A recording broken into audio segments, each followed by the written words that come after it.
Hi అండి, ఎలా ఉన్నారు అందరూ? ఈరోజు మన వీడియో వచ్చేసి బేకరీ స్టైల్ స్పాంజ్ కేక్ ఇంట్లోనే కుక్కర్లో సింపుల్గా ఎలా చేయాలో చూపిస్తాను. ముందుగా ఒక ప్యాన్ తీసుకుని దాని మీద ఇసుక వేసుకుని బాగా హీట్ అవనివ్వండి. ఇప్పుడు ఒక గిన్నె తీసుకుని అందులో స్ట్రైనర్ పెట్టుకుని 1 కప్ వరకు maida, baking powder, baking soda add చేసుకుని స్ట్రెయిన్ చేసి పక్కన పెట్టుకోండి. ఇప్పుడు ఒక మిక్సీ జార్లో కొంచెం పంచదార, ఆయిల్ అలాగే 2 ఎగ్స్ వరకు బ్రేక్ చేసి వేసుకుని ఇలా ఈ కన్సిస్టెన్సీ వచ్చే వరకు బాగా మిక్సీ పట్టుకోండి. మనం రెడీ చేసుకున్న పిండిలో ఈ బ్యాటర్ యాడ్ చేసి ఇందులోనే వెనిలా ఎసెన్స్ వేసి ఒకే కన్సిస్టెన్సీలో బాగా కలుపుకోండి.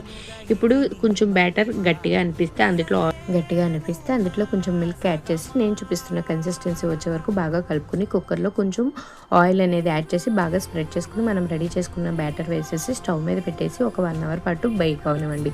టూత్ పిక్ తోటి కానీ చాక్ తోటి కానీ ఇలా ట్రై చేసినప్పుడు ఇందులో ఏం అంటుకోకుండా వస్తే మన కేక్ అనేది రెడీ అయిపోతుంది. చల్లారిన తర్వాత నేను చూపిస్తున్నట్టు చేయండి, మన స్పాంజ్ కేక్ అనేది రెడీ అయిపోతుంది.